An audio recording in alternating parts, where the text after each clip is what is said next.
Okay मेरे बच्चों, तो आपका एग्जाम आ गया फाइनली फिजिक्स का, और 4 मार्च को आपका फिजिक्स का एग्जाम है। तो आपने वैसे पढ़ाई कर ली है, मुझे पता है, साल भर तुमने मेहनत की है।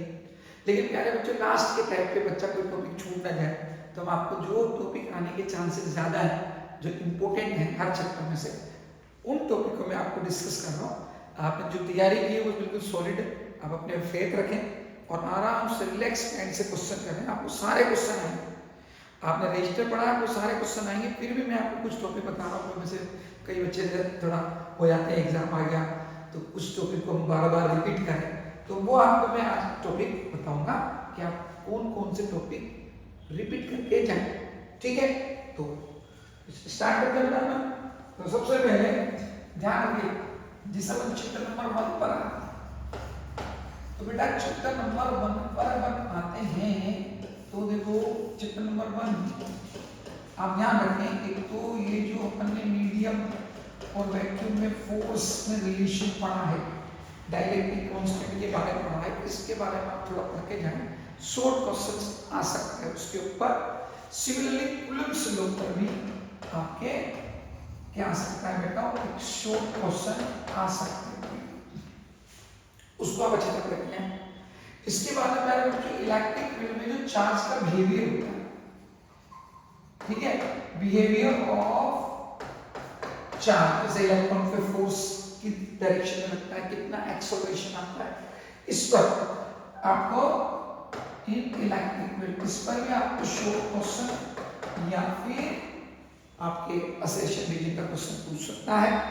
अगर अपन न्यूमेरिकल की बात करें तो आप बुक का एग्जाम्पल नंबर 1.12 जरूर करके जाए, वो आ सकता है। इसके अलावा एक फ्लक्स, कोई भी क्रॉस सरफेस से कितना फ्लक्स पास आउट होता है, उसका न्यूमेरिकल आपके आ सकता है। इसके बाद आप इनफाइनाइट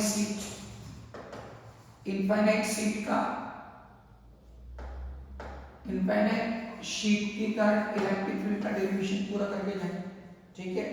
और electric field due to dipole axis and equator, ये चैप्टर नंबर 1 में सर जरूर टॉपिक पढ़ के जाएं। और न्यूमेरिकल पे थोड़ा ध्यान दें, एग्जांपल फ्लक्स का जो भी आपके न्यूमेरिकल दे रहे हैं वो, और एग्जांपल 1.2 बनाने के चांसेस ज्यादा है, तो आप इनको थोड़ा ध्यान से देख लें कि ये आपको गॉस लॉ है, इसकी एप्लीकेशन है, इस पे क्वेश्चन आ सकता है। अगर हम चैप्टर नंबर 2 की तरफ चलें, चैप्टर नंबर 2 की तरफ अपन चलते हैं, तो ध्यान रखिए आपका इक्विपोटेंशियल सरफेस पर बेस्ड कोई भी क्वेश्चन आ सकता है, डायग्राम बना सकता है, इक्विपोटेंशियल सरफेस पे वर्क पूछ सकता है, ऐसा क्वेश्चन इक्विपोटेंशियल से ड्रॉ करवा सकता है, उसका आपके क्वेश्चन शॉर्ट में आ सकता है बच्चों, ठीक है। उसके अलावा आपको कोई भी पॉइंट चार्ज देके पूछ लेगा कि भैया वर्क डन निकालो, ए से बी पॉइंट तक आने का, आप सब जानते हैं वर्क डन कहीं से भी कहीं पूछे, क्यों भी आपके पास होता है वर्क डन का फॉर्मूला, उससे रिलेटेड आपको क्वेश्चन पूछ सकता है। जो डाइपोल है, डाइपोल के लिए आपको पोटेंशियल पूछ सकता है, ड्यू टू डाइपोल पोटेंशियल निकालना का थीटा, या फिर इसकी यूनिफॉर्म इलेक्ट्रिक फील्ड में क्या फाइंड आउट करो, पोटेंशियल एनर्जी फाइंड, ये भी क्वेश्चन आपके पास सकता है। इसके अलावा आप जो जाएं तो कैपेसिटर, कॉम्बिनेशन ऑफ कैपेसिटर का न्यूमेरिकल जरूर करके जाएं।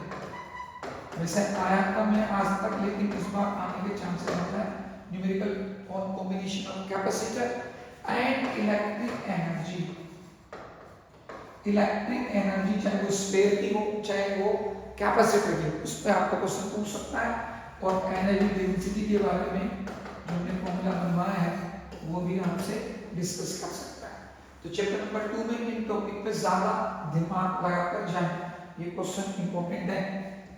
इसके बाद अपन चले चैप्टर नंबर 3 पर आ जाए बेटा। चैप्टर नंबर 3 पर अपन जाएं तो बेटा ये जो drift velocity, mobility, I equals to NAVD, इन पर कोई भी शॉर्ट क्वेश्चन या असेसन रीजन है। इस प्रकार Z equals to sigma E Ohm's law का माइक्रो फॉर्म होती है। इस पर क्वेश्चन आ सकता है, इस पर कोई भी क्वेश्चन आ सकता है। इसके बाद अगर अपन न्यूमेरिकल की बात करें तो किरचॉफ सेकंड लॉ से आपको सेल के न्यूमेरिकल देगा, कॉम्बिनेशन ऑफ सेल का न्यूमेरिकल दे सकता है केसेस। थ्योरी की बात करें तो parallel combination of cell, parallel combination of cell and वीट बाउंड्रीज, इसको थोड़ा आप डिस्कस करते जाएं। इसकी बैलेंस कंडीशन के चॉप्स लॉ से पूछ सकता है, ठीक है। केसेस का मैंने क्यूब वाला न्यूमेरिकल कराया है, 12 क्यूब में 12 रेजिस्टेंस लगे हैं, इसके डायगोनल के बीच इक्विवेलेंट रेजिस्टेंस फाइंड आउट करो, 5 पावर अपॉन 6 आंसर आता है, वो भी आ सकता है, या कोई सेल के कॉम्बिनेशन का न्यूमेरिकल पूछ सकता है। तो चैप्टर नंबर 3 में से ये सब करके आप जरूर जाएं। इसके बाद प्यारे बच्चों की बात करें तो आपके पास में चैप्टर नंबर 4 पे चलते, चैप्टर नंबर 4 पर आप जाएंगे तो short question about fm equals to qvb sin theta, इससे पाथ कैसा होगा, थीटा एंगल पे जाए तो साइक्लोइडल पाथ होता है। इसी प्रकार कोई भी उस पे बिल साइन थीटा का मैंने आपको बताया था कि करंट पे इलेक्ट्रोमैग्नेटिक फील्ड में रखते तो फोर्स लगता है, उसके बारे में आपसे पूछ सकता है। रेडियस को डिस्कस कर सकता है, मैंने आपको जब सर्कुलर पाथ पे जाता है तो ये फॉर्मूला लिखाया था, तो आपको याद होगा। इसमें आपको पूछ लेगा भैया अल्फा पार्टिकल जाए, प्रोटॉन जाए, किसकी रेडियस ग्रेटर, किसकी रेडियस कम, अबाउट दिस ये आपको क्वेश्चन पूछ सकता है। शॉर्ट की बात कर रहा हूं, शॉर्ट क्वेश्चन इनमें पूछ सकता है, ठीक है। शॉर्ट क्वेश्चन आपसे इस पे पूछ सकता है, इस पे क्वेश्चन में बेस्ट क्वेश्चन पूछ सकता है। फोर्स की डायरेक्शन किधर होगी, तो मैंने आपको राइट हैंड रूल सिखा रखा है कि बी आई और एफ, इस पे न्यूमेरिकल पूछ सकता है आपसे, ठीक है। इसके बाद हम थ्योरी की बात करें तो बायो-सावर्ट लॉ से सर्कुलर कॉइल की एक्सिस पर, सर्कुलर कॉइल की एक्सिस पर मैग्नेटिक फील्ड की important magnetic field at axis of circular coil, और आइदर ही से कि write down the Ampere's law और find out magnetic intensity inside the solenoid. ये इसके बाद में मैंने आपको टॉर्क पढ़ा है किसका, करंट कैरिंग ट्यूब पर बिना साइन थीटा, इस पर आपको पूरा डेरिवेशन पूछ सकता है, ठीक है। शॉर्ट क्वेश्चन में आपको दे सकता है गैल्वेमीटर को एमीटर में और वोल्टमीटर में कैसे चेंज करेंगे, क्या प्रोसेस होता है, वो आपसे पूछ सकता है। तो इसमें से न्यूमेरिकल जो आएंगे वो इन्हीं पर बेस्ड आएंगे। ये थ्योरी क्वेश्चन है आपके पास, ठीक है। और शॉर्ट क्वेश्चन आने की ज्यादा संभावना है, रेडियस वगैरह क्वेश्चन, फोर्स ये पूछे। अगर हम चैप्टर नंबर 5 में चलें तो चैप्टर नंबर 5 में, चैप्टर 5 में सबसे ज्यादा चांसेस आपके diamagnetic,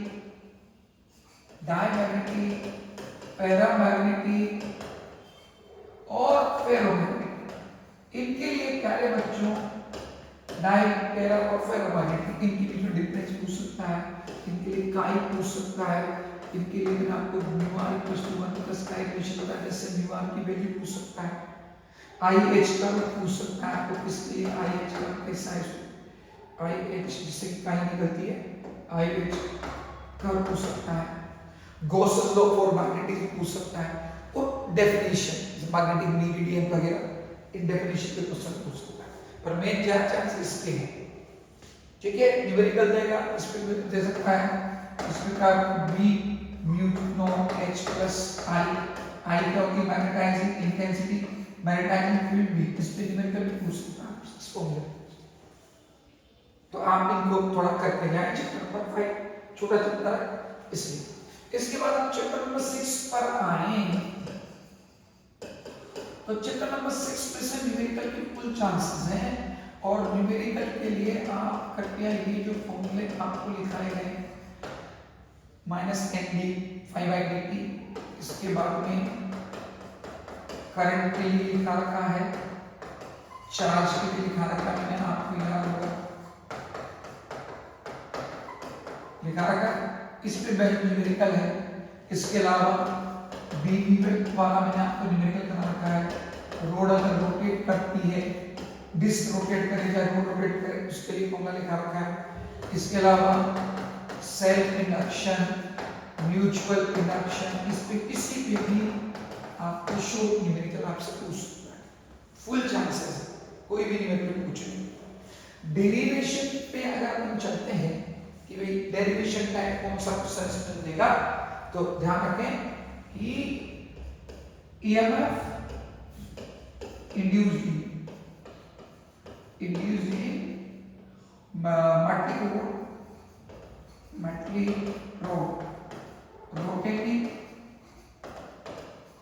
in uniform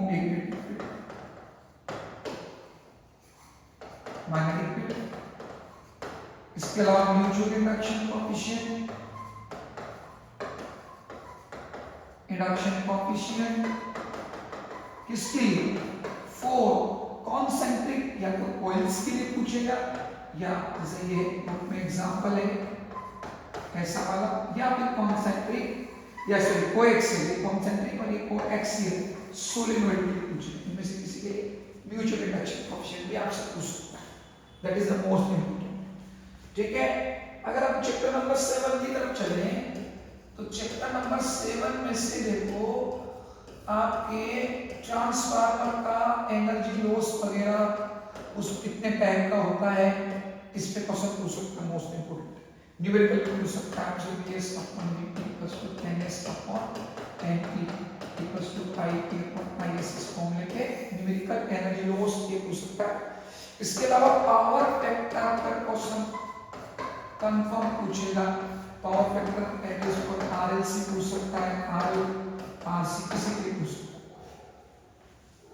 short question में जाएंगे तो आपके AC के जो एडवांटेज है डिसएडवांटेज इस पे क्वेश्चन पूछ सकता है, एक्सेल एक्से क्वेश्चन पूछ सकता है, ये मेन चांस है। और RLC के लिए जो पावर फैक्टर डिसाइड करते हैं, याद है हम क्या लगाते हैं, ये हाफ पावर पॉइंट का कर्व हमारा था, मैंने आपको याद करो इस तरह का, इस पे भी आपको कोई क्वेश्चन बना के पूछ सकता है।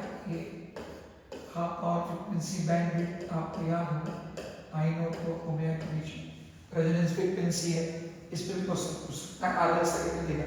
मेन ज्यादा चांस इन दोनों के हैं, पर RLC को भी क्वेश्चन दे सकता है। इसके बाद हम चैप्टर नंबर 8 पर आए, तो चैप्टर नंबर 8 का सबसे सीधा है 8 में से डिस्प्लेसमेंट करंट पूछ सकता है, छोटा चैप्टर आपको पता है। इसके अलावा मैक्सवेल एम्पियर लॉ पूछ सकता है।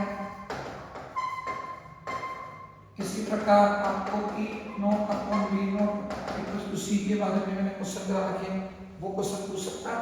और स्पेक्ट्रम का आप जानते हैं, जो पूरा C G X U V I M R, इसमें किसी भी एक रिलेटेड पक्का क्वेश्चन आएगा, यूज के बारे में पूछे, वेवलेंथ के बारे में पूछे, किससे जनरेट होती है उसके बारे में पूछे, तो ऐसा शॉर्ट क्वेश्चन इसमें आ सकता है।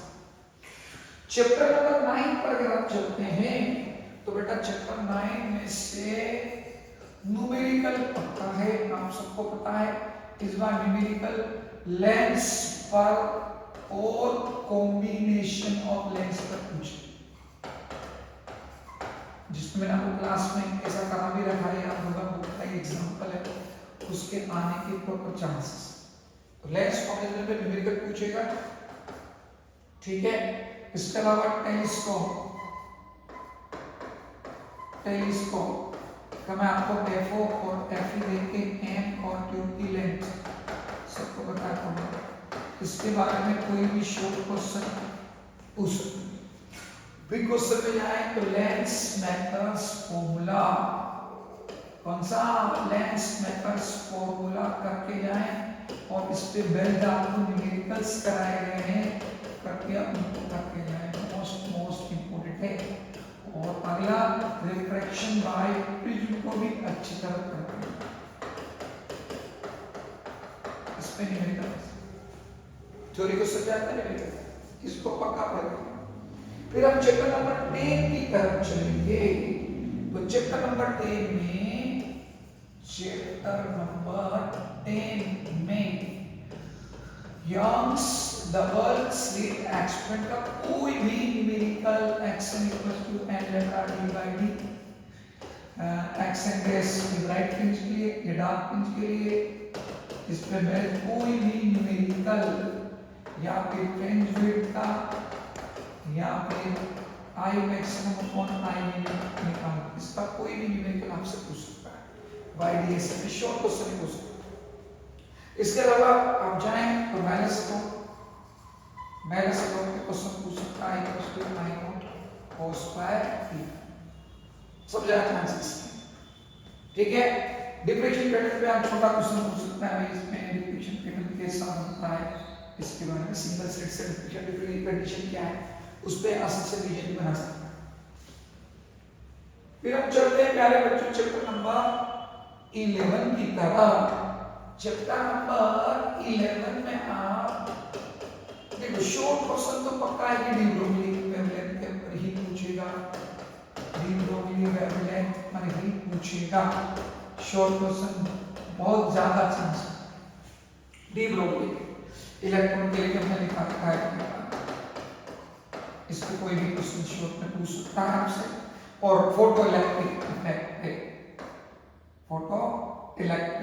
इफेक्ट के ऊपर इसका क्वांटम प्रिंसिपल से इसको आप जो इक्वेशन बनाते हैं फोटो इलेक्ट्रिक इक्वेशन, ये पूछ सकते हैं, ऐसा कोई कर्व पूछ सकता है, मैं कर्व का बताया उस पे कुछ चैप्टर नंबर इसमें ही आता है।